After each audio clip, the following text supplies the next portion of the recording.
Assalamualaikum warahmatullahi wabarakatuh. Kembali lagi di channel SDUT Masyidah Muslimat NU Bandung Rejo. Kali ini kita kedatangan tamu istimewa kita, yaitu guru PAI kita, yaitu Pak Zain. Ya, selamat siang. Selamat siang Pak Zain. Karena kita sudah memasuki bulan puasa, gimana Pak perasaan puasa Ramadan kali ini? Ya, untuk puasa tahun ini ya, bagi Pak Jan sendiri tahun ini beda dengan tahun-tahun sebelumnya, karena baru tahun ini Pak Jan akan ditemani oleh seorang wanita di sampingnya Pak Jan. Siapa tuh? Ya, istrinya Pak Jan dong. Oh. Nah, jadi nanti sahur sudah ada temannya, buka ada temannya, ngaji bersama juga bisa. Oh ya Pak Jan, gimana sih kabarnya Pak Jan kali ini? Baik. Kamu sendiri? Alhamdulillah baik. Lancar sekolahnya ya? Lancar. Nah, hari ini kita mau berbincang tentang apa sih? Banyak kalau tentang puasa ya. Tapi karena ini masuk di bulan puasa, gimana kalau tentang sunah-sunah puasa? Boleh banget tuh. Nah, kan, Apa aja sih Pak sunah-sunah puasa itu? jadi sebelum Pak dijelaskan tentang sunah puasa, kamu tahu gak nih sunah itu apa? Tahu.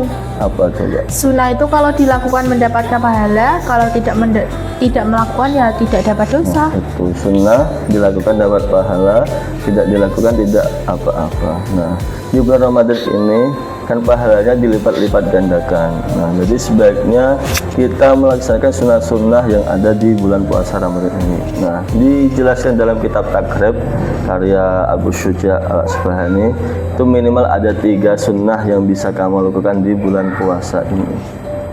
Apa aja tuh Pak? Nah, jadi 3 itu, 1 takjilul fitri, yaitu menyegerakan berbuka. Jadi kalau bisa, kalau sudah mendengar adzan maghrib, Allahu Akbar, kamu sudah langsung cepat-cepat berbuka puasa. Kalau bisa 5 menit atau 10 menit sebelumnya kamu sudah menyiapkan hidangan-hidangan untuk berbuka puasa itu tadi. Pak, kalau misalnya kita lagi perjalanan, terus cara mengetahui waktu kalau sudah berbuka itu gimana? Nah, jadi kalau kita dalam perjalanan, misalnya di dalam mobil atau di dalam bis, kan kita nggak tahu nih ya, kalau mungkin nggak dengar adzan. Nah, itu bisa kita lihat sekarang ada jam tangan yang bisa kita jadikan patokan untuk mengetahui waktu maghrib, ataupun kamu bisa lihat langit sendiri. Jadi ketika sudah masuk ke waktu petang atau ada mega-mega merahnya itu berarti sudah bisa diartikan masuk ke waktu maghrib. Nah, kamu sendiri kalau buka sukanya makan apa nih? Makan yang pedas-pedas. Pedas-pedas, contohnya Seblak. Setelah puasa sehari penuh makan seblak, Ya. nggak kaget itu perutnya. Ya kadang habis makan seblak perutnya mules. Nah kan, nah kalau kamu buka puasa doanya gimana? Bismillahirrahmanirrahim. Allahumma laka sumtu wa bika amantu wa ala rizkika aftartu bi rahmatika ya arhamar rahimin. Kamu ucapkan Sebelum kapan? makan. Sebelum makan. Nah, itu salah, bukan salah sih, kurang tepat sebenarnya. Berarti selama ini aku salah dong. Nah, kurang tepat. Jadi sebenarnya doa Allahumma laka sumtu seterusnya itu lebih afdolnya itu diucapkan setelah berbuka. Kenapa begitu? Nah, dijelaskan di dalam kitab Fathul Mu'in itu ada penjelasan disunnahkan membaca doa Allahumma laka sumtu itu setelah berbuka puasa. Kenapa? Kalau kita bedah dari kata per kata itu Allahumma laka sumtu wa ala rizqika aftartu, dan atas rezekimu aku berbuka. Nah, itu tadi. Jadi kalau kamu ucapkan sebelum berbuka, kan padahal kamu belum berbuka, padahal secara arti telah berbuka, jadi kan kurang pas. Jadi lebih pasnya itu dibaca ketika sudah masuk berbuka. Terus bacaan sebelum makan itu gimana? Nah, jadi kalau sebelum makan, sebelum buka itu bisa kita baca doa sebelum makan seperti biasanya, Allahumma barik lana fima razaqtana wa qina adzabannar. Baru setelah itu minum Setelah minum baru doa Allahumma lakasumtu wabika amantu wa ala rizkika aftartu birahmatika ya arhamar rahimin. Ya, itu. Kalau sunnah kedua? Nah, kalau kesunahan kedua tadi pertama kan menyegerakan berbuka. Yang kedua itu takhirus sahuri, mengakhirkan sahur. Jadi kita disunahkan untuk kalau sahur jangan cepat-cepat, tapi di waktu akhir, yaitu mendekati waktu imsak. Gitu. Kenapa sih Pak kalau sahur itu harus di waktu akhir? Nah, kenapa kok di waktu akhir? Supaya kekuatan kita terjaga selama puasa, kita punya kekuatan dan tidak cepat habis sampai waktu maghrib. Coba kamu bayangin, kalau kamu sahur jam 1 malam, kira-kira jam 12 siang gimana? Lemas. Udah lemes, pingsan? Mungkin. Nah, beda dengan rasanya kalau kamu sahur jam setengah 4 atau jam 3, itu nanti akan beda rasanya ketika jam 12 siang masih ada kekuatan untuk menjaga stamina-nya. Gitu.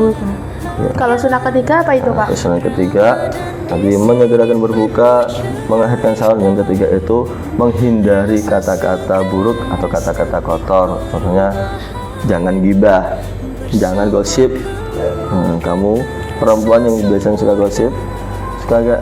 Jarang. Nah, kalau bisa di bulan puasa ini hindari gibah, terus jangan adu mulut, namimah, jangan suka berbohong juga. Itu kalau bisa dihindari. Itu minimal 3 kesunahan yang bisa kita lakukan di bulan Ramadan. Tapi di keterangan lain ada tambahannya. Contohnya menghatamkan Al-Quran, memperbanyak sedekah, memperbanyak zikir, iktikaf di masjid, dan juga sholat tahajud Ramadan itu.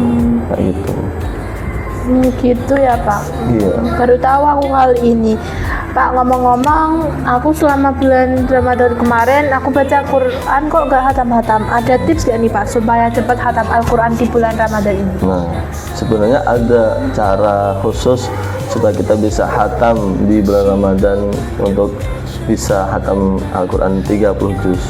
Kan 1 bulan kan biasanya ada 30 hari. Nah, jadi sama seperti juz Al-Quran ada 30 juz. Nah, jadi kalau ingin hatam ya 1 hari 1 juz. Karena dibedah lagi. Nah, 1 hari ada berapa sholat? 5. Ada 5. Nah, jadi Al-Quran sekarang rata-rata ada 10 lembar. Jadi tipsnya supaya bisa hatam, 1 waktu sholat 2 lembar.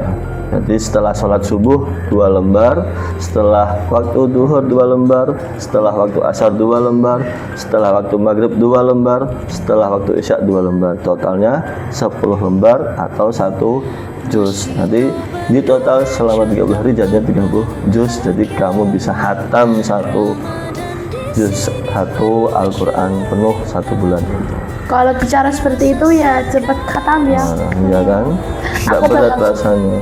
Oke, aku bakal coba tips itu. Boleh, bisa. Oh ya Pak, ngomong-ngomong kita udah lama berbincang-bincang Iya ini. kan? Apa pesan untuk Pak Zen untuk para penonton? Nah, dari pesannya Pak Jan, karena kita masuk di bulan Ramadan ini, bulan yang sangat berkah sekali, yang pahalanya dilipat-lipat gandakan, kita lakukan sunnah-sunnah yang tadi sudah dijelaskan, bisa menghatamkan Al-Quran, memperbanyak sedekah, memperbanyak zikir kepada Allah, itu kita lakukan supaya kita mendapatkan berkah bulan Ramadan ini.